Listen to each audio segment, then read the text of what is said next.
Hey guys, Foxdrop here, welcome back to another Road to Master video. We've got quite a few games to show you today, so we're breezing on through them, starting straight off at Diamond 4 60 LP. And today we'll be doing the best way to improve when you're playing League, which is quite simply to reflect upon your mistakes. So we'll show you the highlights and then I'll go over the points which I think were the most critical things that I should change if I want to improve moving forward. Kicking the games right off with a Lee Sin gameplay. No, that's not a pun. I've been playing a little bit more passive in the early game on Lee Sin, farming a little bit more, trying to get that level 4 rather than just getting level 3 and ganking, and looking for those opportunities such as this one right here, a little bit of an execution point as well. Save my Q for when I'm as close as possible to avoid the chances she dodges it. She flashes it, but luckily I've got my flash to follow up, and there's a cheeky first blood.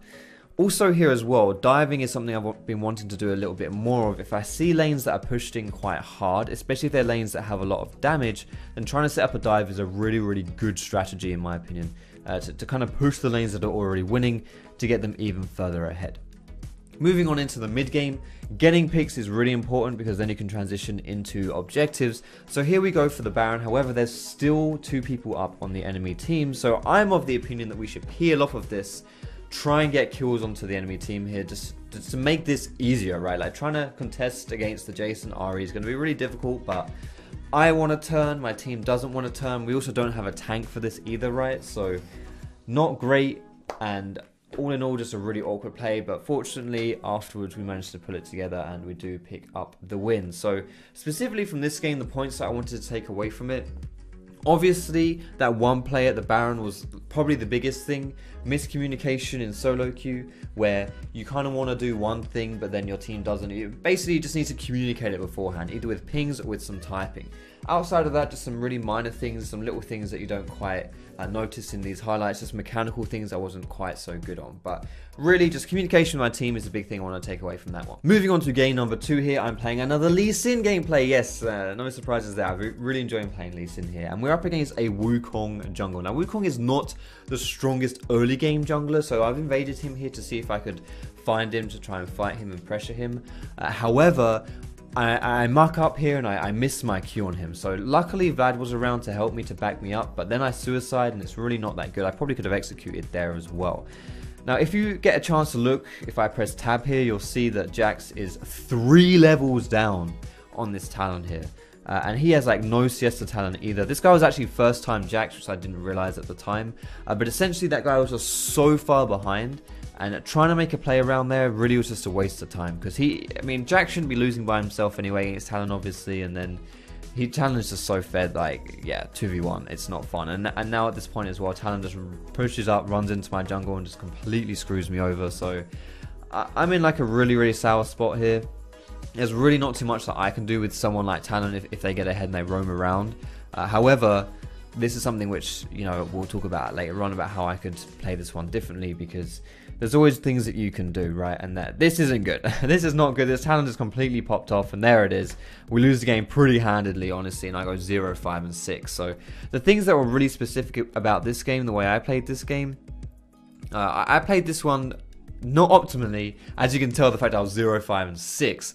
But the biggest things is that if you've got someone on your team who's losing really hard, don't try and help them. Try and help the lanes that's winning. You know, trying to help the lane that's not doing so poorly. We didn't really have any winning lanes, but the Vlad on our team was playing fairly well, so I should have just stuck with him, tried to make plays around him. Game number 3, and oh my goodness, is another Lee Sin game. Who would have thought? So we're playing in a Lee Sin versus a Vi matchup, which is actually a matchup that I tend to struggle with. For some reason, Vi just seems to kick my ass a little bit, and I don't quite like that. But still, we get the early pick on the mid lane there. Going for Galio is... helping Galio is good for us as well moving on here, because Galio is someone who's actually winning his lane. A little bit of miscommunication there between him and me, and also failing mechanically there when I missed my Q. But outside of that, not too bad. We're getting a lot of pressure this game, which is the important thing. But you can see, like, with my score, if you see a score like this, where I've got 2 deaths in the early game, it usually means that I'm just, like, kind of mucking up very small, like, micro things here. But either way, we're not doing too bad this game. It's kind of equal, but not awful. But I'm trying to be humble in the chat as well. I think this is quite important. The more, like, outwardly humble you are, the better it is. Like, just for your attitude, like, it really helps you from an attitude perspective. But I actually got caught typing there, which was pretty dumb, so maybe not the best thing. Maybe I should just shut up. But all in all, we managed to put it together, and we come up with a fairly easy win, honestly. And you can tell by my webcam setting down there that the lighting was not quite optimal either, not just my play, but the lighting as well. But from this game, the biggest thing that I should draw away from this one was really my early mechanics. Like, my early game mechanics were really not that good. You saw me miss that Q in the gank top lane. I think I may have even missed 2 Qs there. Just little things were not great for me, and my brain was kind of a little bit switched off. So honestly, after this point, I could feel that my brain was a little bit switched off. This is where I should take a break. So we'll see going on to the next game how that actually affects things moving forward. Game number 4, change of pace here. We're not playing Lee Sin, we're playing Blitzcrank. Blitzcrank is one of my favorite champions, so I love playing this guy. Apologies for the little annoying box around my head there. Yeah, webcam settings are not ideal. This doesn't start off too well. I am playing versus a Morgana, who is someone which is kind of like a notorious anti-Blitzcrank pick. But I get a nice roam off here, so I don't have to struggle in lane too much against the Morg, because she is kind of difficult to play against. But honestly, in the 2v2, we were doing really, really well here. Like, Morgana was annoying, but Blitzcrank, Vayne shouldn't really win lane. But we were winning lane pretty hard, honestly. So that's really, really good. The lane process itself wasn't too bad. However, I was missing so many grabs in this early, which really was just not acceptable, honestly. Like, I should be hitting a lot more grabs this game. But coordinating with Vayne here, making some good plays. Again, eating another Morgana binding is not ideal, but still not too bad, honestly. Like, as far as it goes, like, this is fine. Like, if we get Vayne as fed as she's getting here, then that's all that needs to happen. Like, it really doesn't matter. Like, I know I have a lot of deaths and stuff, and it's not clean, but it really shouldn't matter. Like, as long as Vayne has this many kills, she should be able to carry. So if we can't win this game when we have a Kassadin, a Gangplank, and a Vayne, and we're all really fed, something's wrong. Fortunately, we do manage to pull out the win here as well. But honestly, this game was just one of those where I had awful mechanics. Like, my Blitzcrank mechanics were really, really bad, specifically in the early game in the lane phase. Like, it was terrible. My early laning was garbage. Really not a good one overall in the early game, but fortunately we managed to put it through after that. Moving on to game number 5, and a real heartbreaker to start things off. Getting invaded by the enemy top laner and jungler at level 3. What is up with that? I don't know, but it's painful, I can tell you that much. That is not how you like things to go down in the early game. Now, you can tell by my clothes here that I'm wearing that I'm playing this on a different day. This is not the same day that I was playing the previous games. Like I mentioned, my brain was a little bit off, so I thought I would take this opportunity to just take a break, you know. Like, obviously my brain wasn't fully in it, so just take a little bit of a break, come back later. I feel that's really important when it comes to playing solo queue, and specifically if you want to climb as well, because if you're just playing and just endlessly, then that's bad, honestly. Because then if you're playing garbage, then that's really bad. Now, this is a really interesting play here. Like, going for the Rift Herald is great, like, it's fine, but I don't really understand what happens after this. Like, we were making this play as kind of like a team, like a trio here, and then Shen just jumps out of the pit. Like, he generally just leaves the pit, which is not great. But the Rift Herald is the new Rift Herald. This is like really, really powerful, really, really strong, and we're using him, or her I should say, in the mid lane to get a really nice push off. And you can tell, like, this is ridiculously powerful. Something that the reason why I put her in the mid lane here is because we were already kind of pushed up and we saw Zed roam bot side, so I figured it would be good to go for the mid lane push there. But sadly, as it kind of turns out, we're actually ahead in kills, but we're not really winning. Like, this Mordekaiser is ridiculously strong. I remember that the play leading up to this, he's got the dragon pet, right? So they went for the dragon, they took dragon and just ran to Baron. It's like we got caught in a bad recall and stuff like that, and in the end we end up actually losing this game. And it was like, I don't know, it was a really weird one to lose. Like, I felt like it was we were winning the game and then we just lost it, honestly. Like, the Mordekaiser was just really, really strong. So Mordekaiser was just doing Mordekaiser things, even though, you know, like, it wasn't really anything to do with me. So I was a little bit annoyed about that one, but that's solo queue and it happens, right? So I shouldn't be that annoyed at that stuff. But also I should have warmed up as well. Like, this was my first game of the day. You can tell my clothes is a different day, right? So I needed to warm up a little bit more. Don't underestimate the power of a warm up, because especially if you're playing a high mechanical champion like Lee Sin, it can make the difference. Moving on to game number 6 here, I've decided against playing Lee Sin because I knew from the last game that I was a little bit rusty. I wasn't playing particularly well, so instead we'll play with someone who's mechanically a lot more simple. So I like to do this if I ever feel like I may be on tilt or I'm just not playing particularly well. I'll play someone who's easy to play, because then it doesn't matter, you know, it doesn't matter if I muck up, because it's hard to muck up, right? I'm playing Warwick, it's really easy. So we're picking the simple one here. The enemy Yasuo kind of popped off this game, but having said that as well, this is going to sound really cheesy to say, but this is like the same Zed from last game.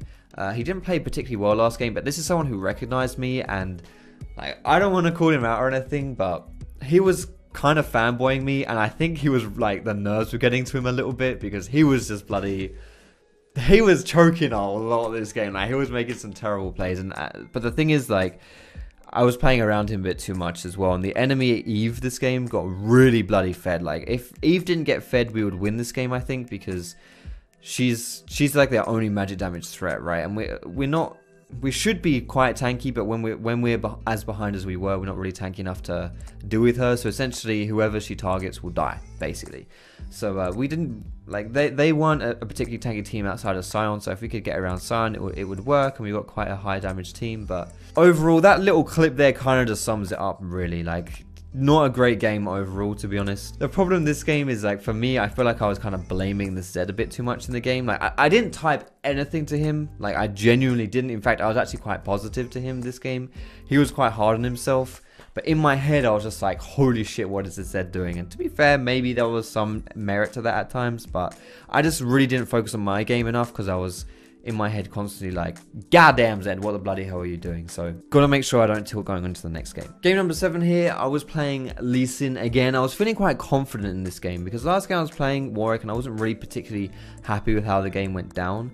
So going into this one, I was like, you know what, I'm just going to play Lee Sin. Like, I'm not going to mess around with different champions. I'm going to play what I like playing, what I know I'm good at playing. Let's play it. Let's see how it goes.